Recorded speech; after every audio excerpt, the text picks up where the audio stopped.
Hey y'all, We're Seventh Time Down, and you're watching 117 TV.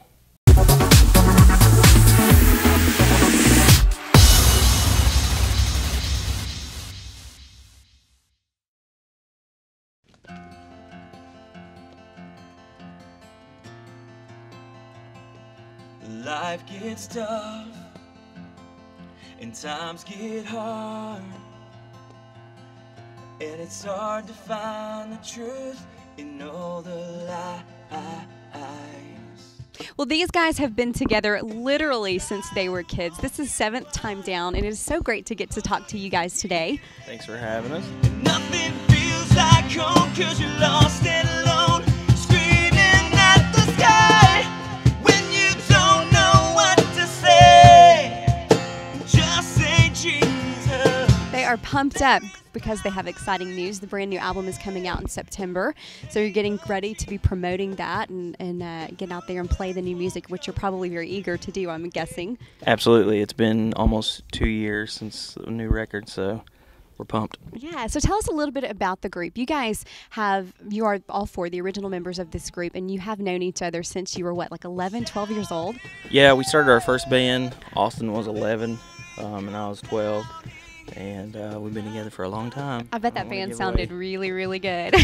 Well, we burned all those tapes and CDs and all those things. Oh, surely Mama's got one somewhere stuck in a drawer or something, right? My dad says he has like everything put away, so I just told him to keep a tight lock on that box, and all's well. So tell me a little bit about growing up together, maybe some of your interests, and just kind of how you guys bonded and then ended up being this group that now is working on their sophomore project. Cool. Well, like I say, Austin and I guess we met on the baseball field, Little League baseball or something like that. And Cliff moved to town, I guess, about 6th grade. So he and I met first on the football field. So, and then Eric, we met hanging out at church. And I guess through the course of just knowing each other through sports and stuff, we decided that I like to sing, he likes to play guitar, drums, whatever. And that's kind of how we got started as a band, played youth groups and church camps and pool parties and anything else we could do back then. So, do you guys remember the name of your first band when you were 11, 12 years old? Free Ride. Come on and take a free ride. I like it. That was very original. Not so much, right? We played every Audio Adrenaline song and Third Day song in the whole world, I think, back then. That was the influence. Let's talk a little bit about influences, because those guys certainly great ones. But also, you guys have, at the core of your music, it's really a rock sound. Yeah, when I was a little kid, I was in the kids choir at my church, and I had the worst voice, but I was the loudest. So I think just by default, I got involved in rock and roll music. I'm a huge Beatles fan, so Paul McCartney. Big fan of his stuff, but up until I was about 12, 13 years old, I pretty much only listened to like Southern gospel. So I was I don't know how much of my Carmen influence is coming to our music writing, but there you go. At what point did you guys start kind of doing original music together? Like when you started writing your own stuff? I started writing songs in about 14, I'm guessing. So I guess about freshman in high school or something like that. Mm-hmm. And that was when we realized we weren't good enough to play other people's songs. So. That was the motivation behind it. We needed to make up songs that were easy, to play. Something with the three basic chords, right? Absolutely.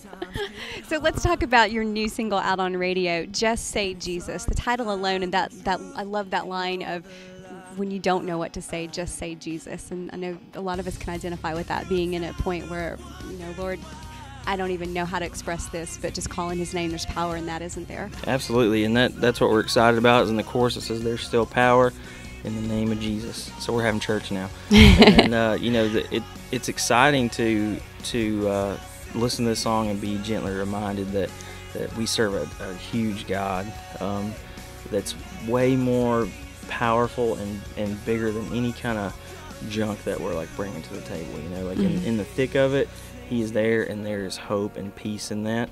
And I think that's what we want the world to see, like people who aren't believers, that even in the thick of it, even when life stinks, we still have a peace and a hope that surpasses anything that we're capable of on our own. And I think for them, that's what they want to see. They want to see what our faith looks like in real life, like when things are tough. Mm-hmm. So that, I mean, it's easy to have faith when things are going well, isn't it? So it's down in the trenches, I guess, Yes. when it really shows. Awesome. So such impactful lyrics and music. And is that kind of your goal? I mean, you're out there and, you know, God's obviously given you these talents, but to minister to and encourage people through your music? Yeah, we were talking about this earlier. There's two goals. The first one is people who don't know Jesus, that they would become believers in Jesus. I mean, that's like the ultimate goal. And then second, people who are believers, you know, we hope that they're encouraged to take another step in their faith, like just a deeper walk with Christ, you know, and we're alongside them in that, you know, so we're doing the same thing. We're struggling with it, wrestling with it, and just trying to get closer to God, you know, in the midst of this life. Awesome. Well, tell me what's coming up next. Of course, the album comes out in September. Tell me what the rest of the summer holds for you. Are you out on a tour or playing gigs a little bit of everywhere? Yeah, I think we have a pretty cool lineup coming up. We're going to be on tour with Disciple, and that's cool. going to be really close, I think, to the album release, right? Like later in the fall. So that's really cool and promising. We love those guys, and we got a Christmas tour maybe possibly in the mix, and we're going to release a Christmas single that we've been working on. So that's exciting stuff for us, you know. But the most exciting thing is that Cliff's wife is having a baby in October. Wow. So that trumps all tour plans, and that's the thing that we're looking most forward to. Yeah, I didn't want to make it all about me, but Go ahead. It's a No, baby. it's about the kid. that's right. It's not about me. It's about baby Liam, possibly Liam. We don't know. We're still fighting we're not fighting. We're gracefully discussing baby names. But it's, I'm pretty pumped. I'm going to be a dad for the first time ever, so really excited. Awesome. Well, congratulations, and congratulations to you guys on the single. It's already doing so well, brand new at radio, and I'm looking forward to the project coming out in September. Thanks, guys. Thank you very much. Just say Jesus.